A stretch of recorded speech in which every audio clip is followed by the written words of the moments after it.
Four মোডেস of transmission, সংক্রমণ ছড়ানোর ধাপগুলা, 4টা ধাপ আছে সংক্রমণগুলা ছড়ানোর।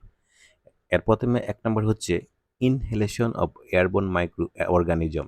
ইনহেলেশন মানে শ্বাস প্রশ্বাস, এয়ারবোন মানে বায়ুবাহিত, মাইক্রো অর্গানিজম মানে জীবাণু। তাইলে শ্বাস প্রশ্বাসের মাধ্যমে যে জীবাণুগুলা ছড়ায় আর কি, হচ্ছে বায়ুবাহিত জীবাণু। যেমন কি আছে, ব্যাকটেরিয়া, ভাইরাস। শ্বাস প্রশ্বাসের মাধ্যমে ফুসফুসের বিষে প্রবেশ করলে সংক্রমণ হতে পারে। কিভাবে হয়? যখন একজন আক্রান্ত ব্যক্তি কাশি বা হাঁচি দেয়, তখন বাতাসে ছোট ছোট কণিকা বেশি বাড়ায়। যদি অন্য কেউ তার শ্বাসের মাধ্যমে গ্রহণ করে, তাহলে আক্রান্ত হতে পারে। এটা হচ্ছে inhalation of airborne microorganism. তারপরে দেখেন 2 নম্বর হচ্ছে contact of mucosa of the eyes, nose or mouth with droplet or spatter. এটা হচ্ছে চোখ, নাক ও মুখের বেজার ঝিল্লির সংস্পর্শে, হ্যাঁ, চিটা বা ডপলেট আসলে সংক্রমণ হতে পারে। এখানে দেখেন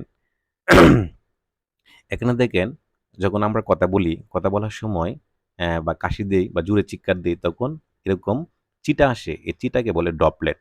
ঠিক আছে? ড্রপলেট হচ্ছে চিটা, এটা হচ্ছে 50 মাইক্রোমিটারের কম, এটা আমরা বাতাসে ভেসে থাকতে পারে।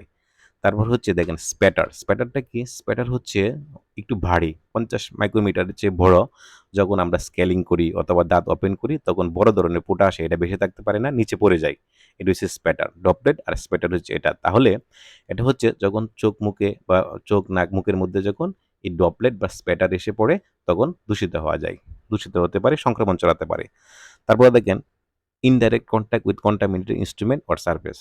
যখন আপনার দূষিত যন্ত্র এবং পৃষ্ঠ দ্বারা আপনার আক্রান্ত হতে পারে। কিভাবে হয় দেখেন, দূষিত যন্ত্র যদি আমরা স্টেরিলাইজেশন না করে, জীবাণুমুক্ত না করে অন্য রোগীর মুখে ব্যবহার করি, হ্যাঁ, তাহলে কিন্তু এই পরোক্ষভাবে সে আক্রান্ত হতে পারে। তারপর হচ্ছে 4 নম্বরে দেখেন direct contact with blood or bloody fluid. রক্ত বা দেহ তরল পদার্থের সরাসরি সংস্পর্শে এসে আক্রান্ত হওয়ার সম্ভাবনা থাকে। এরকম যখন যখন চিকিৎসক বা সহকারী হাত কেটে যায়, সেখানে যদি কোনো রোগীর রক্ত এসে পড়ে, তাহলে সংক্রমণ হতে পারে। এটা হচ্ছে মোডেস অফ ট্রান্সমিশন, 4টা পদ্ধতি। তারপর ওদেরকে চিত্রটার মধ্যে দেখেন, চিত্রের মধ্যে হচ্ছে এটা চেইন অফ ইনফেকশন।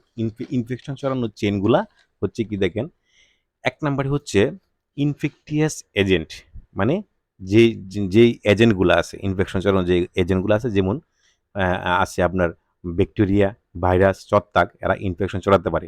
2 নম্বর হচ্ছে রিজার্ভিয়র। রিজার্ভিয়র মানে আশ্রয়স্থল, যেখানে ইনফেকশনগুলো বাসা বাঁধে। কার মধ্যে বাসা বাঁধে? যেমন মানুষ আছে, পশু পাখি আছে, জলাশয় আছে, এগুলোর মধ্যে কি ইনফেকশন, রিজার্ভিয়র মানে ইনফেকশন থাকে। তারপরে হচ্ছে দেখেন পুট অফ এক্সিট মানে যেদিক দিয়ে ইনফেকশনগুলো বের হয়, যেমন কাশি, রক্ত, মূলমূত্র, এদিক দিয়ে ইনফেকশন বের হয়। তারপর হচ্ছে মিনস অফ ট্রান্সমিশন, মানে সংক্রমণগুলো কিভাবে ছড়ায়, বাতাসের মাধ্যমে ছড়ায়, সরাসরি সংস্পর্শে ছড়ায় এবং দূষিত বস্তুর মধ্যে সংক্রমণ ছড়ায়। তারপরে দেখেন পোর্টাল অফ অ্যান্টি, মানে যে দিক দিয়ে ইনফেকশনটা প্রবেশ করে। ইনফেকশন প্রবেশ করে কিভাবে? আমাদের মুখ দিয়ে প্রবেশ করে, চোখ দিয়ে প্রবেশ করে, এবং কোনো ক্ষত থাকলে এই ক্ষতের মাধ্যমে ইনফেকশন প্রবেশ করে। তারপর হচ্ছে সাবসেসটেবল হোস্ট।